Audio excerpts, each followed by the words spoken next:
என்னுடைய குழந்தைங்க 11ஆம் தேதி எனக்கு பிறந்த நாள். அதுக்காக எடுத்து கொடுத்துருக்காங்க.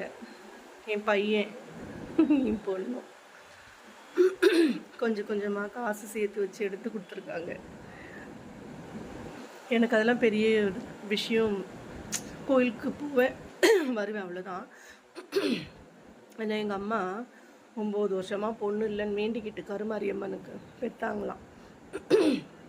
அதில் வேறு என்ன, நான் சாகிற வரைக்கும் 11ஆம் தேதி ஆனால் கோயிலில் வந்து அம்மனுக்கு ஒரு அர்ச்சனை அம்மா பண்ணுவாங்க.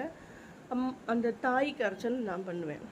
அந்த மாதிரி தான் பண்ணிகிட்டு இருந்தேன். இப்போது சாகும்போது கூட என்கிட்ட சத்தியம் வாங்கிட்டு செத்துட்டாங்க, நீ செத்து போகிற வரைக்கும் போய் என்னோடய வேண்டுதலை சரி நிறைவேற்று அப்படின்னு. ஓகேங்க, நான் 11ஆம் தேதி கோயிலுக்கு போயிட்டு என்னால் முடிஞ்ச வீடியோ போடுறேன். என்னென்னா, அரசியல் பேசுகிறேன்னு நினைக்காதீங்க, உண்மையை சொல்கிறேன். இந்த விஜய் சார் திரிஷாவை கூட்டிகிட்டு திருமணத்துக்கு போகிறது தப்பு இல்லையா? பொண்டாட்டி அப்போ எதுக்கு இருக்கிறாங்க? சரிங்க, அப்போ நீங்கள் நல்லபடியாக அங்கே நடிக்கும் பொழுதே வந்து திருமணம் பண்ணிக்க வேண்டியது தானே, ஏன் பண்ணலை? குடும்பத்தில் பார்த்து ஒரு பொண்ணை கல்யாணம் பண்ணி வச்சு அந்த குடும்பத்தில் வந்து எதுக்கு அந்த பொண்ணை கட்டி வைக்கிறாங்க? எத்தனை பிரச்சனை எத்தனை இது வந்தாலும் கட்டின புருஷன் குழந்தை குட்டி குடும்பத்தை கட்டி காப்பாற்றி கௌரவத்தை காப்பாற்றணும் தானே கட்டி வைக்கிறாங்க. சரிங்க, நீங்கள் சினிம் ஃபீல்டில் இருக்கிறவங்க எல்லாரும் அப்படி தான், சரிங்களா? தெரிஞ்ச விஷயம். தெரியாமையாச்சும் இருந்துக்கு அரசியலில் வந்த அப்புறம் பப்ளிக்காக கூட்டிக்கிட்டு கல்யாணத்துக்கு போகிறதும் இது பண்ணுறதும் தப்பு இல்லையா? ஒரு மனைவிக்கு ஒரு கணவன் வந்து துரோகம் பண்ணுறான் அப்படின்னு தெரிஞ்ச அப்புறம் அவளோட மனநிலைமை அப்படித்தான் இருக்கும்.